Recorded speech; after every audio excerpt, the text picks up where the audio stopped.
tell me it's a walk in the park. Y'all too smart, can't talk from the heart. I got sauce and it's all for the charts. No aux in the car. Ride around bumping that first blueprint on this. I ain't trying to hear what the info is. I've been trying to move on the impulsive tip. Do you want dip? Welcome, everyone, back to Sports Talk with Krish. We are here for week 1 of the NFL season. To recap it, I'm Krish Vermo alongside Jake Morgenstein. You can check out Jake at Takes by Jake. Jake, this was a very exciting week 1 for the 2025-2026 season. I'm very excited for this season to have you on and talk about it. Yeah, I thought that this was one of the better week 1s that we've seen in the NFL in a very long time. You had some very, very close games, including Bills-Ravens and Jets-Steelers, as well. Just overall, just a really fun slate on Sunday, and all 3 primetime games really delivered. Or actually 4 this week 1. Yeah, and there were 4 because we had the Brazil game on Friday. We'll get to the Brazil game in just a second, but let's start it off on Thursday because the NFL season started in a way that we have really never seen before. The opening kickoff, we already have issues between the Eagles and the Cowboys. Jalen Carter, we found out today, was fined $57,000 as he spat on Dak Prescott before the Cowboys took their first snap on the game. I mean, just ridiculous, right? There's no sense to have this in the NFL. I don't know what Jalen Carter's trying to do. Some are saying that Dak even spat first, which if you see on video, he did on the ground. But just a very interesting situation, a really weird way to start the season. Yeah, it's a situation that I don't really want to get into that much. It's just Jalen Carter doing Jalen Carter things, being the immature self that he is. But overall, the game was a really, really good game between the Eagles and Cowboys.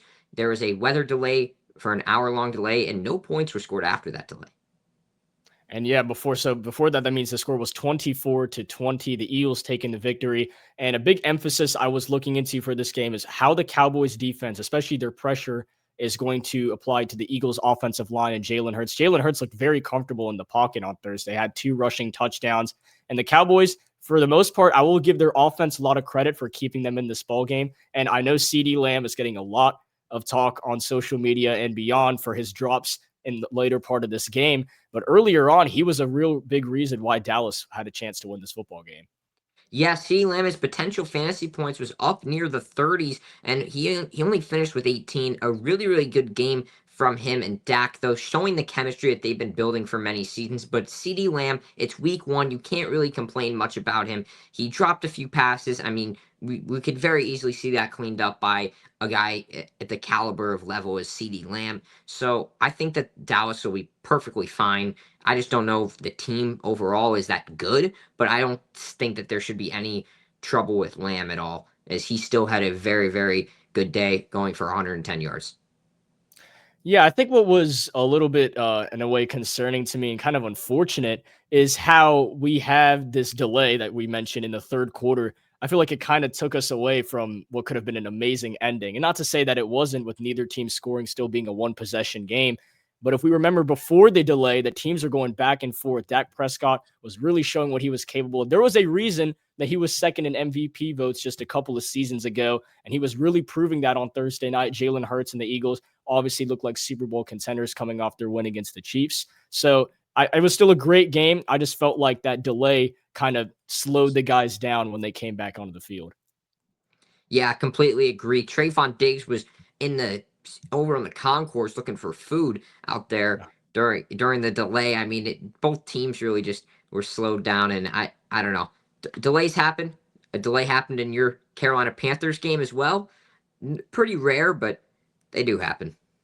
Yeah, and that Panthers delay was really bad. It was 1 hour, 16 minutes. I was actually calling the game here on this channel, and that was really, really long. I kind of just sat there kind of talking over the game. But we'll get over to Panthers-Jaguars in just a moment. Let's move on to Sao Paulo with the Chiefs. They were back-to-back Super Bowl champions. We're looking for a three-peat before their unfortunate loss to the Eagles in last year's Super Bowl, taking on an AFC West rival in the Los Angeles Chargers. And this game really delivered. Justin Herbert really proving why he's one of the best quarterbacks in this league. And yes, I do believe in the narrative that it took Peyton Manning about 5 to 6 seasons before he won his first playoff game. Justin Herbert, yes, is 0-2 in the postseason, but is continuing to prove why he's one of the better quarterbacks in the NFL. Herbert had 125 for 34, 318 yards, and 3 touchdowns. Quentin Johnston, who has been known for his struggles and dropping the football, had 2 touchdowns. This is year 3 for Quentin Johnston. Ladd McConkey looks solid. But what did you see from this ball game with the Chiefs and the Chargers? What I saw was just really good football out of two of top five quarterbacks in the National Football League. We'll start here with Justin Herbert. Herbert, who went 25 for 34 with 318 yards and three touchdowns, really played just a strong game. He was able to make moves out the pocket. He took 3 sacks in the pocket for the Chargers. Found Quentin Johnston a lot. Found Keenan Allen. Really liked to use Lad McConkey. So he was using all of his weapons accordingly. And then we head out to Kansas City's side, where unfortunately Xavier Worthy got injured on a play from Travis Kelce. But besides that, I mean, Patrick Mahomes is Patrick Mahomes. He went 24 for 39 to 258 yards, including a touchdown, and had some incredible plays. He was parallel to the ground and flipped it up. I think that was to Hollywood Brown. Just an incredible play by him. And then another big play to Hollywood Brown was he was running down towards the sideline, being chased by a Chargers defender, and whipped it 49 yards down the field to Hollywood Brown for a huge, huge play. Overall, when you see the two quarterbacks in Justin Herbert and Patrick Mahomes go on the field twice a year, just expect it to be a good game. And you mentioned Hollywood Brown making that reception on that crazy throw from Patrick Mahomes. He had 10 receptions for 99 yards, was the key factor on offense for the receiving game, at least. Juju Smith-Schuster looked solid, 5 receptions for 55 yards. Kelce, a little underwhelming reception-wise, but he got a touchdown for Kansas City. Can't complain with that. And I know Chiefs fans are probably going to be a little bugged out with Kelce and Worthy kind of colliding on that route early in the game. Got to hope that Worthy's okay. I believe he's still questionable at the moment with that shoulder injury. And Kansas City has a really big game coming up that obviously we'll recap in about a week, but a rematch of the Super Bowl already here in week 2 with the Chiefs and the Eagles. Kansas City could be on the brink of starting 0-2. And now there's only 3 teams that have ever started 0-2 to go on to win the Super Bowl. But before we get ahead of ourselves, Kansas City can still very much win that football game. And then for the Chargers, how about starting 1-0? Justin Herbert, only his second victory as the Chargers quarterback, taking on the Chiefs and winning against Patrick Mahomes. What does that say for him in the future of this Chargers team? What I think is that all these receivers for the Chargers are really blossoming. They're really developing. Lad McConkey, for me, is either in the top 10 or fringe top 10, maybe a little outside for wide receiver rankings. And then Quentin Johnston, who's been known to dropping the football, has really just been playing good football in this week. He had 2 touchdowns, just a great game from him. And even old Unk and Keenan Allen, who made some nice plays as well for the Chargers. So LA grabs the victory 27-21 in Sao Paulo. Let's transition to some of the 1 p.m. Eastern games we saw. First Sunday back in the NFL, we get Tampa Bay and Atlanta, an NFC South matchup that really, really delivered. I mean, Baker Mayfield and the Buccaneers proving why they are a true threat, not just to the NFC South, but the rest of the NFC. And the Atlanta Falcons and Michael Penix also showing that he is capable of taking this Falcons team to the next level. Penix had 300 passing yards and a touchdown. Baker, not a lot of passing yards, 167, but found Emeka Egbuka twice, one for the go-ahead touchdown. And unfortunately, Atlanta lost in a really hard fashion with Younghoe Koo missing the game-time field goal. So what was your perspective on this game? And do you think we should be panicking for the Atlanta Falcons, or do you think that both of these teams could still be NFC contenders? So I'll start with your first question, and I got 2 words for you. Emeka Egbuka. He played some amazing football in his first game as an NFL player. He had 2 touchdowns, 4 receptions for 76 yards. Just an incredible day for Egbuka and Baker Mayfield. Mayfield, who he did have 3 touchdowns and, like you mentioned, 167 yards. He kind of struggled going 17 for 32, but he's also, just like Justin Herbert, using all of his weapons. Mike Evans had 5 receptions. Sterling Shepard had 3 of them. And just overall, I really like Mike Evans and this Buccaneers team. Then going over to the Atlanta Falcons side, I don't think that they should be panicking at all. I think that Younghoe Koo has missed too many game-winning or game-tying field goals in his career. It feels like every year I'm sitting on my couch watching Red Zone and Younghoe Koo misses just a game-tire or a game-winner. And I just don't know about him as a kicker for the Falcons when it comes to in clutch time. But overall, I think the Falcons are in a good spot. Drake London is questionable, I believe, for Sunday. Besides that, I think the Falcons are fine. Penix looked good. Bijan Robinson is doing Bijan Robinson type things and is blossoming to be a top 3 running back in the National Football League. Well, I think Atlanta also may be a little bit concerned with Younghoe Koo's kicking, as they actually added someone to their practice. They signed someone from their practice squad, a kicker. So Younghoe has some competition currently in that kicking room. If he does not perform, then his job could absolutely be taken. So let's transition to another week 1 game that we all know Joe Burrow's kind of known for struggling in September, but the Bengals barely get a victory over the Cleveland Browns. 17-16 was the final score. And again, yardage wise, a struggle from Joe Burrow, but he got a touchdown in there. Chase Brown with a touchdown. What did you see from this game? Because it felt like the Cleveland Browns really held their ground for most of this game. Cincinnati just ended up coming away with the victory. Joe Burrow and Jamar Chase are really taking from their head coach. He wasn't their head coach in college. Now he is at Brian Kelly and LSU, as losing week 1 games or just playing terrible in week 1. We saw them lose to the Patriots last season. They lost 2 years ago as well. And overall, though, the Cincinnati Bengals, I'm not worried about them at all. Their defense let up 16 points. It should have been more than that with 2 missed field goals. But overall, I think that the Bengals are completely fine. Burrow to Chase is just getting started. And Chase did have a very underwhelming game, but this just always happens in week 1 with Cincinnati. Chase Brown is my fantasy football league winner for this year, and I think that he's going to be a huge, huge piece for this Bengals team going down the line, and for me, making the postseason. So Joe Flacco went 31 for 45, 290 yards, a touchdown, and 2 interceptions. So a solid performance, and obviously kept Cleveland in this game. And I wanted to get your thoughts on this. Do you believe initially going into the season that Joe Flacco should have been the quarterback for the Cleveland Browns? I think it should have been Shedeur Sanders. I'm going to stand by that. Shedeur Sanders, he showed out in training camp, showed out in the preseason. I don't know how the hell he is quarterback 3 on this team. Flacco, he had 2 interceptions, and it felt like a lot of the run game was happening for the Browns as well. Dylan Sampson and Jerome Ford in that backfield. But going back to your question, I really think Shedeur Sanders should have had that job. He looked really good against the Panthers, was easily the best quarterback in training camp. I understand why you go with Joe Flacco, because he's got the veteran experience. He can mentor Shedeur and all that stuff. But I don't know why Dylan Gabriel is the quarterback too. That's more of my concern coming if I was a Browns fan. Yeah, and I feel like Dylan Gabriel being at quarterback 2, I know there's a lot of talks about actual play on the field, right? We saw that Shedeur Sanders, when he was given opportunities in training camp and in preseason, he delivered really better than any other quarterback on that roster. I think a big reason would have came down to is taking, obviously, Dylan Gabriel in the 3rd round. And there are a lot of question marks on if the Cleveland Browns, especially their head coach, Kevin Stefanski, did they really want Shedeur Sanders? Because I still believe it was a move made by the owner of the Cleveland Browns to bring in Shedeur Sanders when he fell to the 5th round. I don't believe that coaching staff necessarily believes in Shedeur Sanders, and they want to have him on their squad in a way. So I think that's also a big reason why he is quarterback 3. But I also agree with you. I'd advocate for Shedeur Sanders. I believe he is the best quarterback on this roster. Should absolutely be starting for the Cleveland Browns. But for now, Joe Flacco is their quarterback. And that's not to knock on Joe Flacco or anything. We saw when he came back off of his couch for the Cleveland Browns, won comeback player of the year for a reason, and took Cleveland to the postseason. So Joe Flacco, when he is playing really good football, we know what he's capable of. Won a Super Bowl in Baltimore. But for now, I believe Shedeur Sanders should have obviously been a 1st-round pick. The fact that he fell to the 5th round is ridiculous. Don't even get me started on draft day. But the fact that he is on this roster and is listed at quarterback 3 is a little crazy to me. So we'll have to see how that changes for Cleveland throughout this season. Yeah, we will. Let's head into the next game. Colts and Dolphins. Krish? And my goodness. Wow. This What a game this was. Right. And I'm not going to say what a game, like, as in it was an amazing game to watch with back and forth.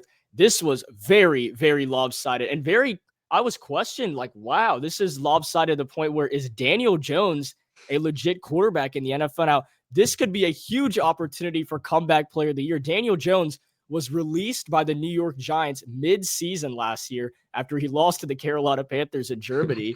And Daniel Jones kind of sits around. He signs with the Minnesota Vikings for a period, then is released. He's available as a free agent, goes to Indianapolis, wins the starting job over the number 4 overall quarterback, Anthony Richardson, and comes out here and lights it up at home, defeating the Dolphins 33-8 and Tua Tagovailoa. I mean, I'll let you speak more about this, but just very disappointing performance.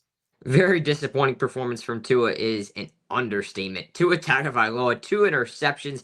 one of which I don't know who the hell the ball was going to. It was right over the middle, and there was no really receiver in the area, and it was right to the Colts defender. But then Cam Bynum, who also had an interception just on a clear overthrow by Tua Tagovailoa. Tua went 14 for 23 with 114 yards and a touchdown. He got benched in the game for Zach Wilson midway through the fourth quarter. And I just don't know about the Dolphins. I was low on them heading into the year. I'm even lower on them now. And it really all starts at the quarterback position with Tua. But now I'm going to transition over to the Colts and start talking about their first-round draft pick in Tyler Warren, who I thought was the best tight end coming out of this draft. Obviously, Colston Loveland went 4 picks earlier. But Tyler Warren, 7 receptions for 76 yards. Overall, a really, really good day from him. Daniel Jones found him 7 times, like I mentioned. And then also, Daniel Jones finding Michael Pittman Jr. for the touchdown and an 80-yard game on 6 receptions for him. I thought that was really good for Michael Pittman Jr., as he was a second-round pick out of USC a few years ago. And then Jonathan Taylor, 98 yards, the former Wisconsin running back, really had a really good game as well for Indy. Overall, I just think that Indianapolis showed why the Dolphins are just not a good football team this year. So it also makes you wonder. So yes, the Dolphins could obviously be not as best as we thought we would. Had a lot of question marks with Tua Tagovailoa. Not really sure what you do with them. They already paid Tua big time money. But we look at it from a Colts perspective. Do you expect this team to be an AFC South contender and maybe even make a run in the postseason, or is it too early to push on that? It's way too early. That's a huge overreaction. I don't think that this team wins more than 7 football games, if I'm being fully honest. They got the Houston Texans, who are a much better team. The Jacksonville Jaguars, who I believe are the better teams. They're just better on paper. And then the Titans, I thought Cam Ward looked pretty good. We'll get to him more in a little bit. But I think that they are better than the Titans. But besides that, I don't see more than 7 wins for this football team. And 7 wins is reasonable, unfortunately, when you have Daniel Jones at quarterback. But if he can play how he did on Sunday, hopefully, if he proves that against real good competition that we're expecting, the Indianapolis Colts, I mean, winning this game over Miami, obviously a big deal. We thought going into the season, maybe the Dolphins be a lot more impressive than we thought. But he has a real test this upcoming Sunday, has to play the Broncos, one of the better defenses in the NFL. And they're going to be tested in games against the Kansas City Chiefs. Obviously, they have the Texans in their division. The 49ers, if they show some more promise this upcoming season, bounce back from their struggles from last year. So Daniel Jones will have opportunities to prove why this Colts team could possibly be in the postseason. We'll have to see. But I do agree that there is a crazy overreaction to say, since we have not seen a lot of Daniel Jones in the clutch other than that one season he took New York to the postseason. So let's move on to Chris, we saw Daniel Jones tripping on the ground on a big run. Oh, yeah. I mean, we've seen the lows, and the lows have been very low from Daniel Jones. I mean, the fact that he lost to last year's Panthers team says enough. So let's go ahead and transition this game with the Raiders and the Patriots. Coming into this season, I was a big advocate for Drake May, and I still believe that Drake May can be a very good quarterback in this league. But the Raiders kind of ran this game the entire time. I mean, Geno Smith and Pete Carroll now with the Raiders, and then Ashton Genty at running back, who had a solid debut. He did get in the end zone, but how about Brock he Bowers? averaged 2 yards a carry. I don't know if that's a great day. It was, but I mean, and then in Brock Bowers, my goodness. Yeah, Geno Smith really shocked me. Smith, who came over from Seattle, he had a few really rough games last year. I was not super high on him. He threw 24 for 34 and had 362 yards, a touchdown, and an interception that was not his fault. Jacoby Myers, 8 receptions for 97 yards. Another guy that I was pretty low on that had a really good day. Former Patriot playing against his former team. And then Brock Bowers, he did get injured come later in the game, but he had 5 receptions for 103 yards. Just a great player in Brock Bowers, in my opinion, the best tight end in football right now. But heading to the Patriots side, Drake May threw 46 passes on Sunday, completing 30 of them, 287 yards, a touchdown, and an interception. And he's just had a lot of different wide receivers from last year to this year, including new Patriot Stephon Diggs, who came over from the Houston Texans. So I still think that Drake May could be a very good quarterback. He didn't have a great day on Sunday, but it is perfectly fine, in my opinion, for May. Week 1 is always a struggle. Yeah, and week one, as we know, can be a struggle for a lot of quarterbacks. When you're trying to get back on the field, yes, you get practice from training camp and maybe some in preseason, but it doesn't really give the whole story, right? You're not out there on actual grounds, everyone fighting for a true victory. So I think it changes the narrative a lot once you get into week one. And another game that was a lot more on the defensive side of the ball happened in New Orleans. The Cardinals and the Saints. Arizona coming away with this victory, 20-13 was also the final score. Kyler Murray had a very good showing, 21 for 29, 163 yards, 2 passing touchdowns, hit Marvin Harrison for a touchdown. I'm a big believer that Marvin Harrison is going to take a step forward this season for the Cardinals. As I wrote in my article, I believe that Arizona is a true sleeper team in the NFC. I think if they get things rolling with the draft they just had, if Kyler Murray can finally take that next step that we've been hoping for ever since he was selected number 1 overall, the Cardinals could really make some noise in the NFC. But at the same time, let's calm down. They played the New Orleans Saints. There are a lot of mocks that have the Saints going number 1 overall in the draft this season. They currently have Spencer Rattler at quarterback. So what did you see from this performance from Arizona? I was very underwhelming. It was a very underwhelming performance for me Hmm. by Arizona. I had Arizona coming in and finishing this year off at 10-7 record, winning 10 football games, the double-digit amount, and I'm not too confident with that pick after how they showed against the Saints. Not really much to touch on in this game besides that Kyler Murray's lows are pretty low, and overall, I just thought that the Cardinals played better, but they almost lost to the Saints. Chris Olave dropped a game-tying touchdown with 10 seconds left, and it's the New Orleans Saints. I mean, there isn't much to talk about with them besides the fact that they might get Lenore Sellers or whoever ends up going number 1 overall next year. So I don't know what to say on this game.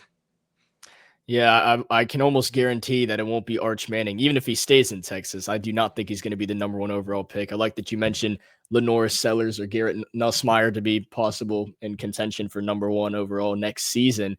But I do believe the New Orleans Saints will be in the talks for that. And I really hope the Arizona Cardinals can pick it up because these first 2 weeks aren't against the best quality of opponents. They have the Saints this week that they just defeated. Then they get to host the Carolina Panthers. So they should be able to start the season 2-0. But we need to see more out of Kyler Murray and especially the offensive side of the ball. I think their defense held their ground against the New Orleans Saints like they should. But if the Cardinals want to be contenders in the NFC West division, a very good NFC West where you have the Rams, the Seahawks, the 49ers. I mean, that's a very, very good division that I feel like does not get enough credit for how much talent is in that division with those 4 teams. If Arizona wants to be competitive in that division and get a good playoff spot, they need to pick it up early in the season. Yeah, I had that whole division going 10-7, to be honest. I think I had everyone going 10-7. Maybe I had the 49ers at 9-8 or 8-9. But overall, I really like that division a lot with Sam Darnold in Seattle.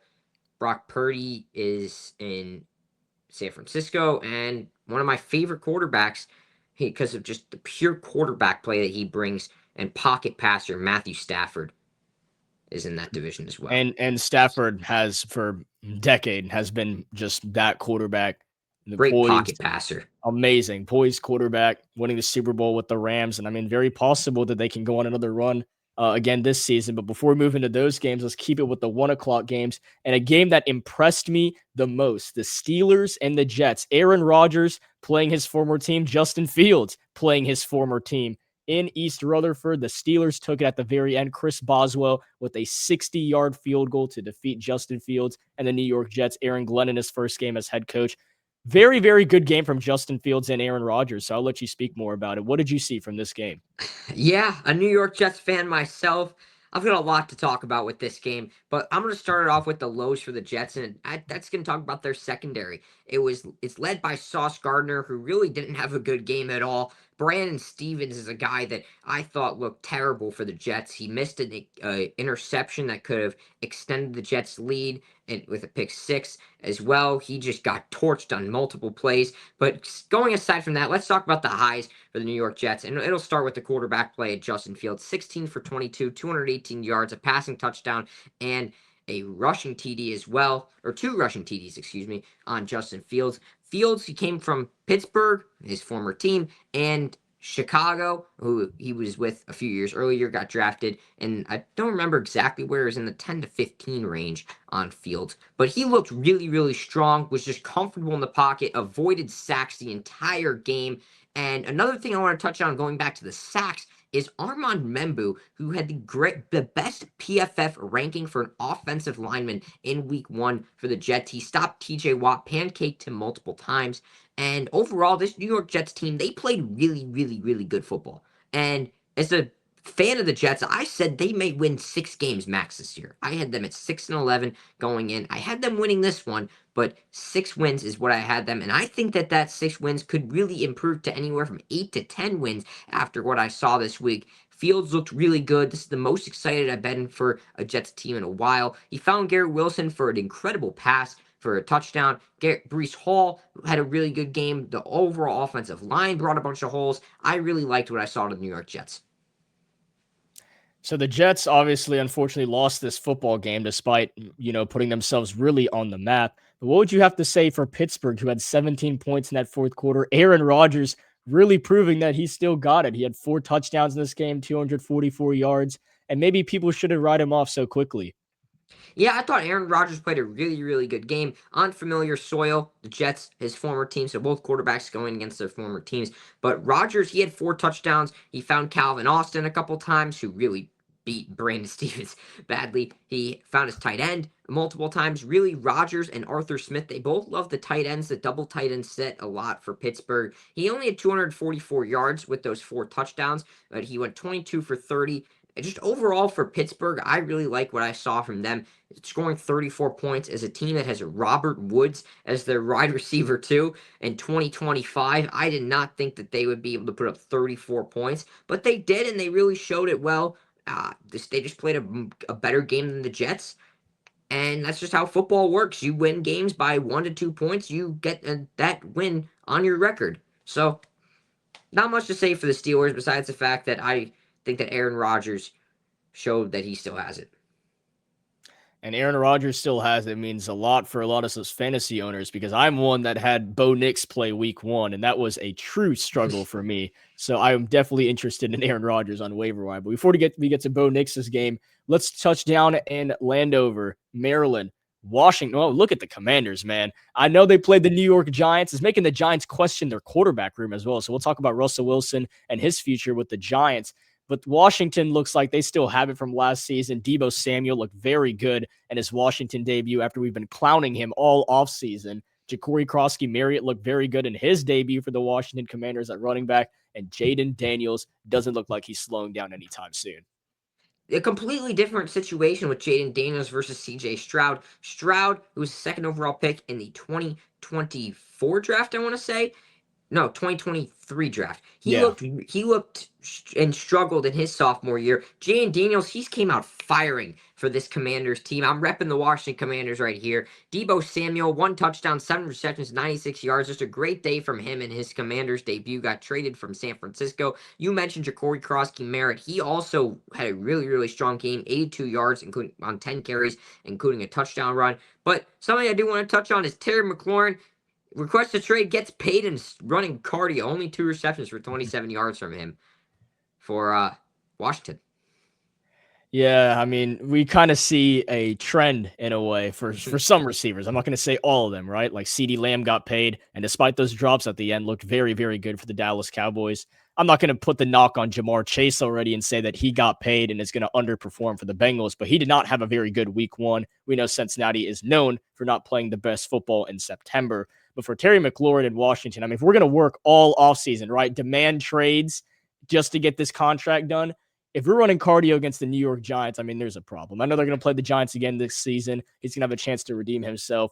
But if Washington is going to do what they did last season and go to the NFC Championship game, it will be on the backs of not just Jaden Daniels on offense, but Terry McLaurin.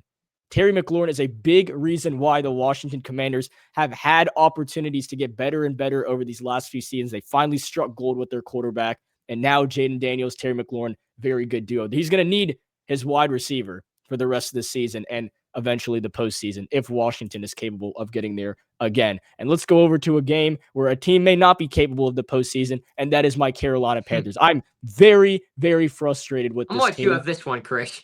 And I am on the brink of losing hope in our quarterback, Bryce Young. He did not show anything. This is year 3 of Bryce Young with the Carolina Panthers. Keep in mind, that the Panthers mortgaged their whole future to get Bryce Young as their quarterback. Eventually, Bryce Young, it was just the number one pick at the moment, just for him to come out on year 3, Sunday, to go 18 for 35, a touchdown and 2 interceptions. And yes, I can understand some of the talk that this game was fully not on Bryce Young.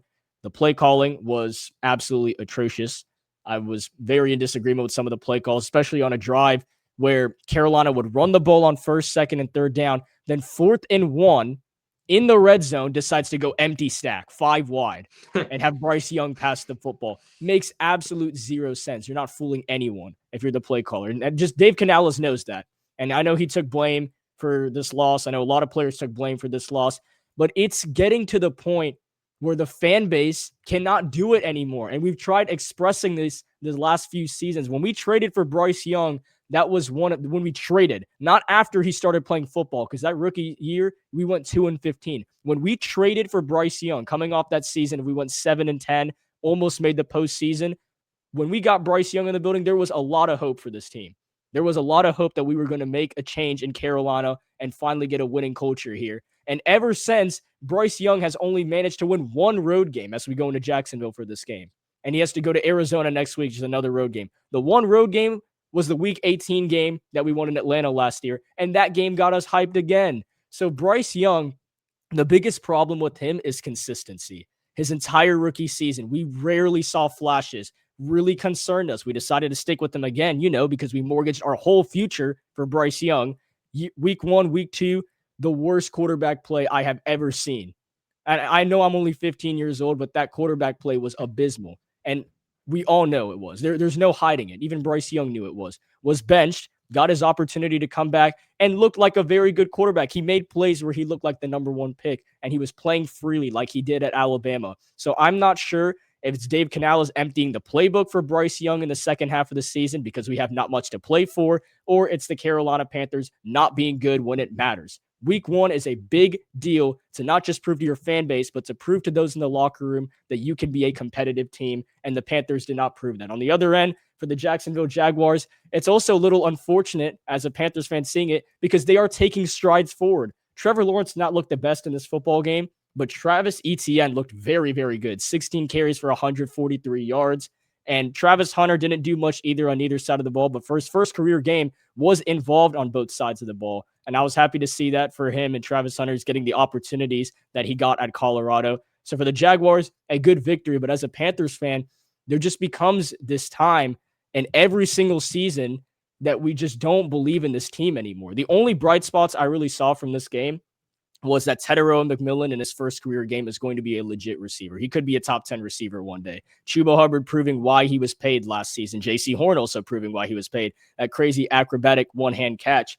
But just an outstandingly underwhelming performance from the Carolina Panthers in week 1. And it does not give me a lot of hope for next week on Sunday.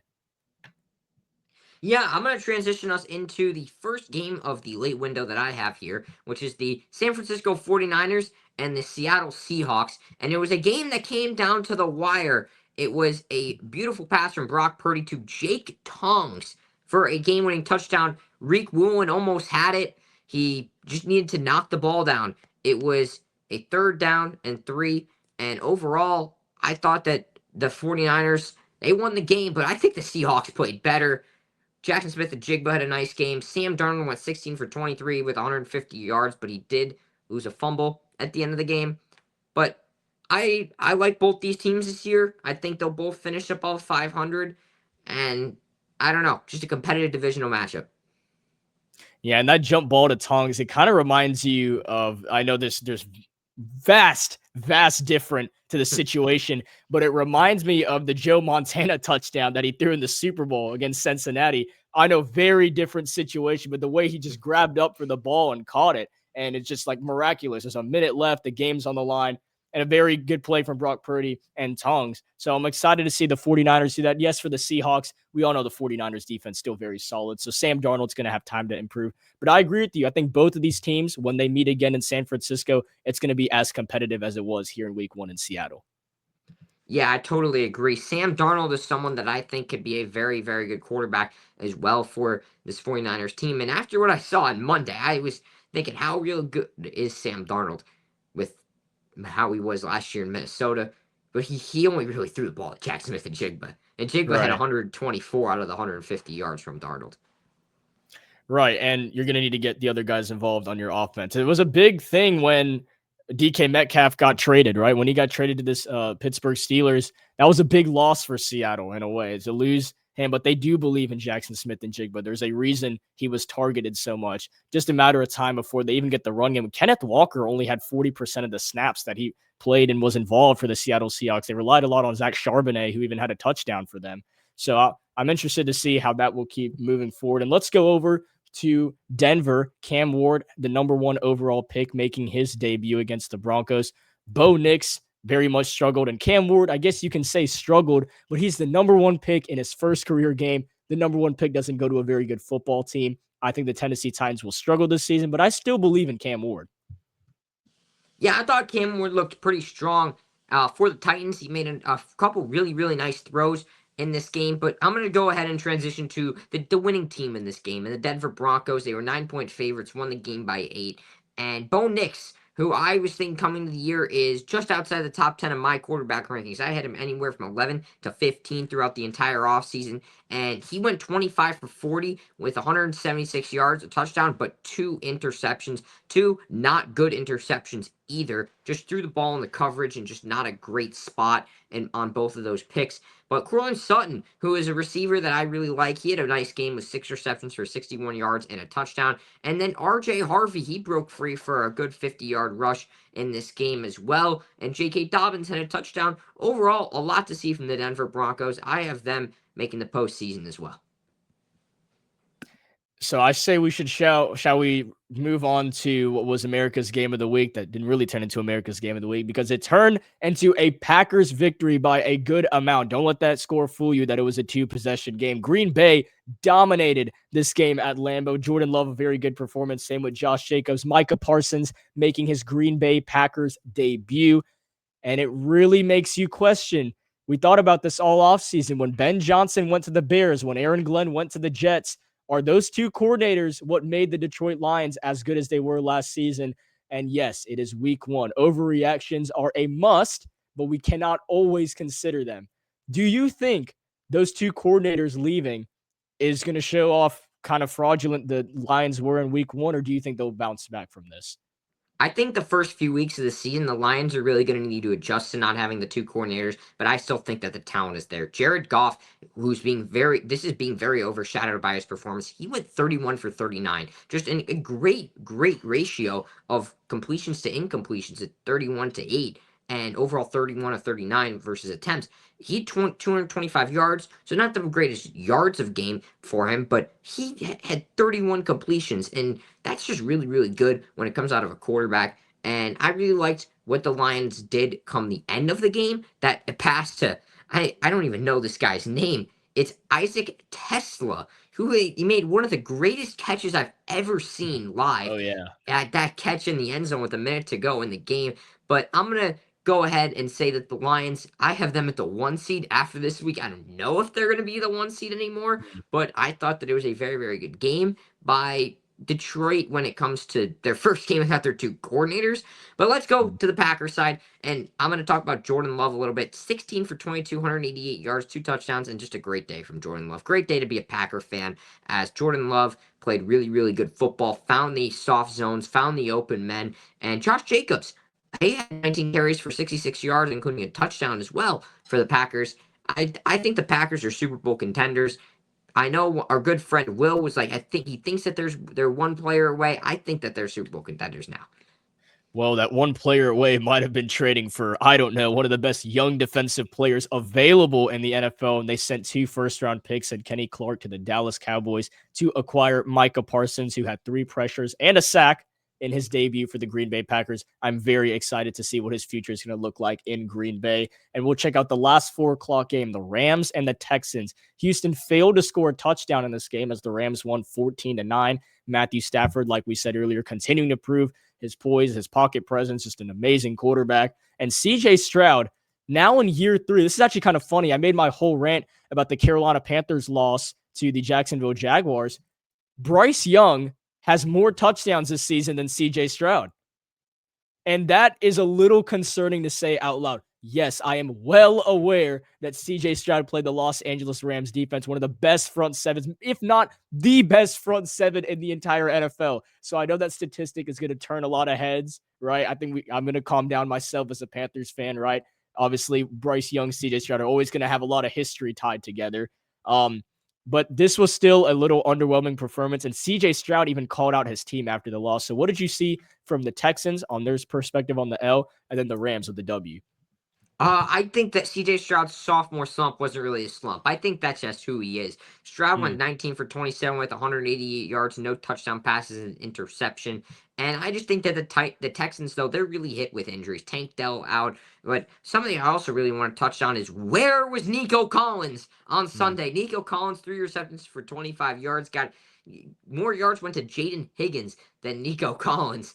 And I just don't know if the Texans have enough without Tank Dell. The amount that Dell brings to the team with taking another corner and safety away from Nico Collins versus to put on Dell because Dell is so good is very, very important. And I don't know how to feel about this Texans team. I had them finishing the season at 9-8, and I really like where I have that right now at 9-8. Had the Rams winning this one, and transitioning now to the Rams, where Matthew Stafford went 21 for 29, 245 yards, a touchdown. Puka Nakua got hit hard in the first quarter, but he stayed in the game and finished the game with 10 receptions for 130 yards. Kyron Williams found his way to the end zone. Devontae Adams in his first game went 4 receptions for 51 yards. Overall, I really like the Rams' performance. They're really going to need to be carried on by their defense this year, but I think that they're a team that come playoff time, teams are going to need to watch them as they just have a lot of talent on both sides of the ball.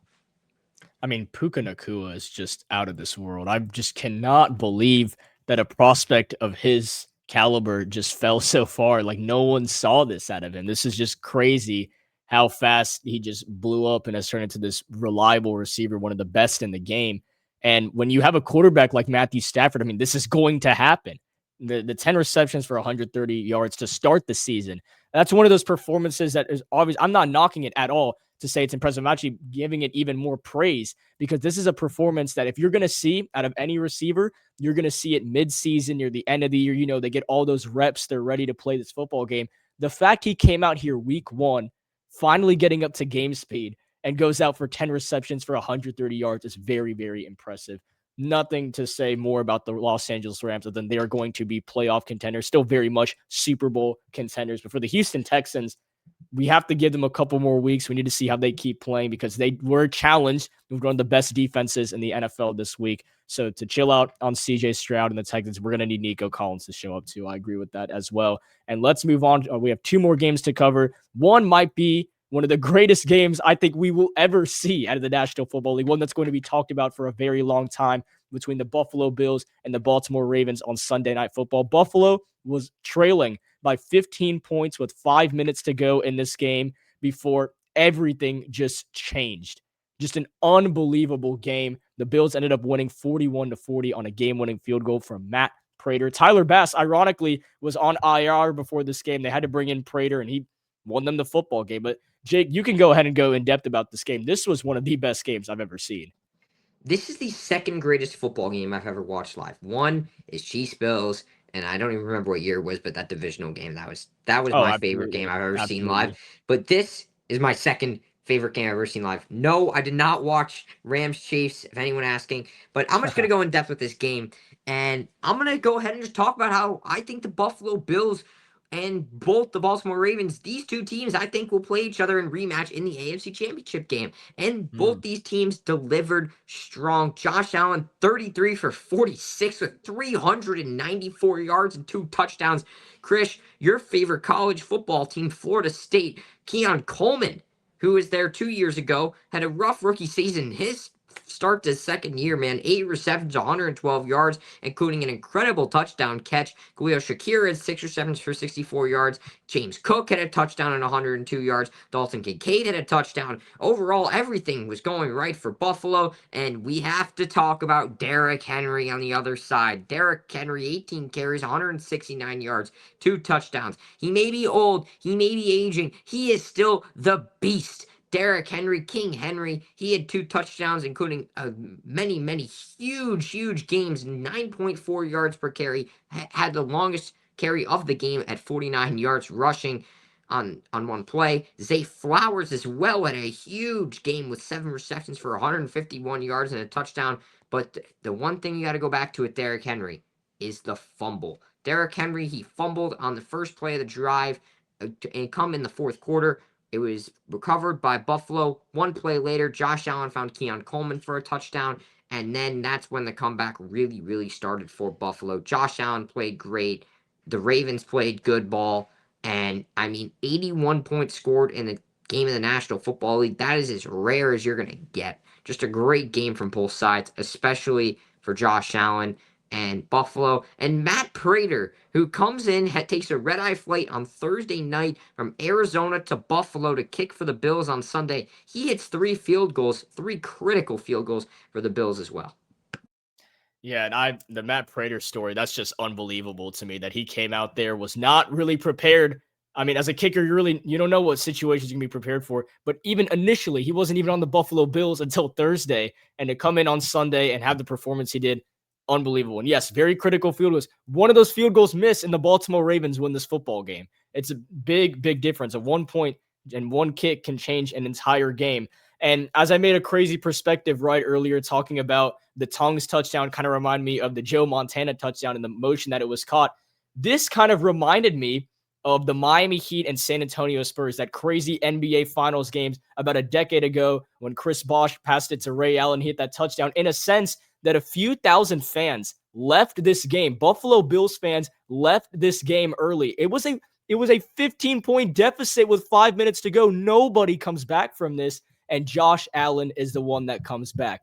Do I think Lamar Jackson should have won MVP last year? Yes, but there is a reason Josh Allen won MVP. There is a reason the Buffalo Bills defeated the Baltimore Ravens in the postseason last year, and that is because Buffalo overall is the better team. The better team at the end of the day is going to win football games like this, and it really is unfortunate for a guy like Derrick Henry, who had one of the best performances you can have as a running back, for him to fumble late in that situation. But the Buffalo Bills proving why they're the better team, and I also agree that this can be an AFC championship matchup, especially if the Kansas City Chiefs are losing games early in the season.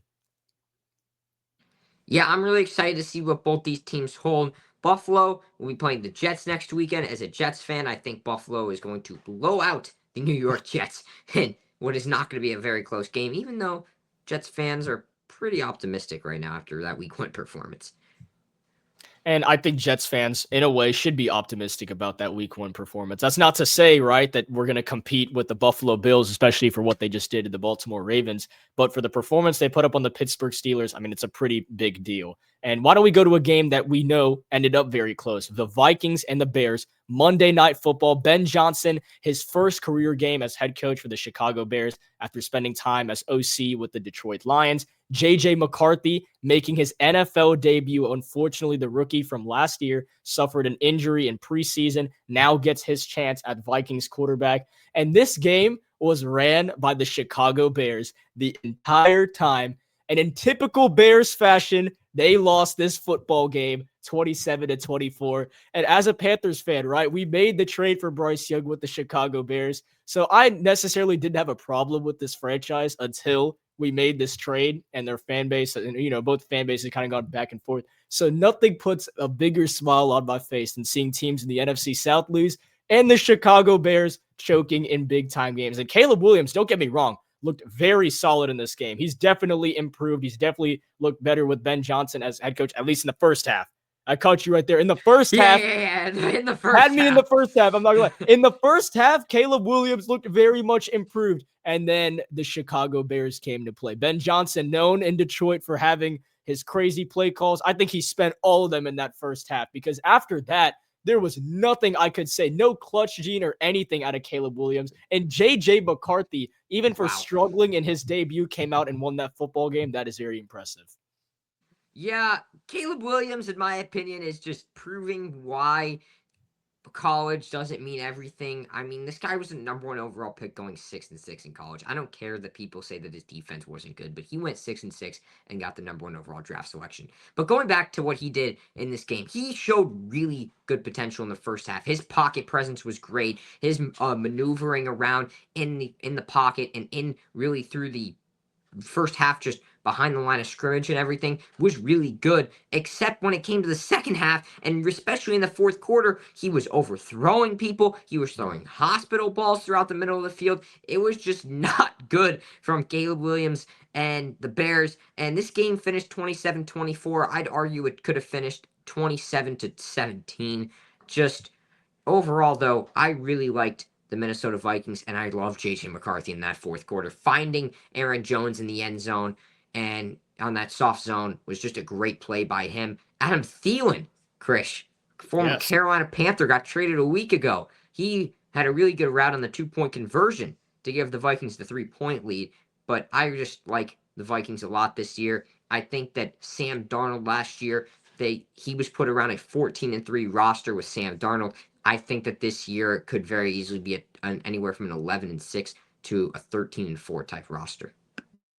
Absolutely. And as we were talking about Adam Thielen, it's all love. It's all love. At least from my perspective as a Panthers fan, I very much enjoyed Adam Thielen on this team for 2 seasons. He really gave Bryce Young the big time plays that Bryce Young has had so far in his career have been from the hands of Adam Thielen. His help, he has really helped bring Bryce Young into what I don't want to say what he's become, but at least in the second half of the season last year, we saw Bryce take true steps forward, and that was a big reason was having Adam Thielen as wide receiver. He's going to be a lot of help for J.J. McCarthy. You know what else helps a quarterback? When you have a guy like Justin Jefferson, the best wide receiver in the NFL, as your wide receiver one. I mean, the Minnesota Vikings, that comeback was so impressive to me, only for the fact that it is a rookie quarterback in his first career game to come out there and win it for them. Just very much impressive to me. And for the Bears, I mean, that first half was really, really good. If they can improve on that and, finish the job, Caleb Williams can show his clutch gene off. I think the Bears can also be very solid. To me, I'm going to disagree with that part. I got the Bears starting 8-9 that first quarter. I'm like, okay, this team could maybe win double-digit football games. I think that this team is 8-9 at best, and I really think that they might win 7 football games this year, going around 7-10. Just overall, this Bears team is not great. Their defense seemed to struggle a lot in the second half.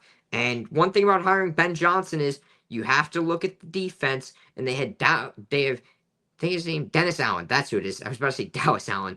Dennis Allen is their defensive coordinator, former head coach of the New Orleans Saints, got fired mid-season for good reason. And I don't know just about this Bears team, and especially this Bears defense. Yes, they did have multiple key players injured, but I mean, you just got to be able to stop J.J. McCarthy and not let him score 21 points in the fourth quarter. Yeah, and I do agree with that. Since it is week 1, I do, as a Panthers fan, as much as I want to just trash on the Bears, I do want to give them a little bit of credit. Those 3 defensive players that they missed, very, very valuable to their defense. And Dennis Allen, maybe wasn't the best head coach of all time, was fired after he lost to the Panthers last season, but is a very solid coordinator. I still believe the Bears, there's a reason they got a pick 6 on J.J. McCarthy last night. The Bears defense is still very much solid. Of course, they collapsed in that fourth quarter, but that's because the true veteran presence, some of their best defenders were not in that game. So I do want to slow down on trashing the Bears' defense at the moment, but I do agree with you that this performance just still proves that Caleb Williams may not be capable of taking that next step.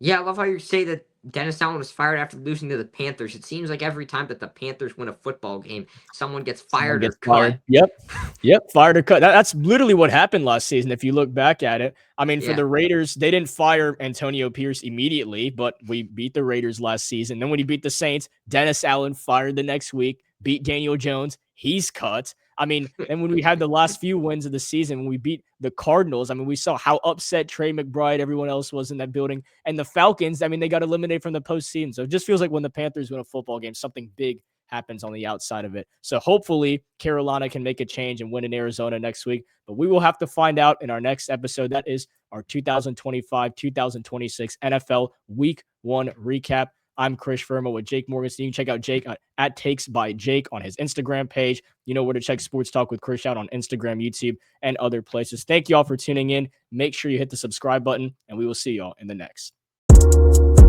Ain't shit to me, it's a walk in the park. Y'all too smart, can't talk from the heart. I got sauce and it's all for the charts. No aux in the car. Ride around bumping that first blueprint on this. I ain't trying to hear what the info is. I've been trying to move on the impulsive tip. Do you want dip?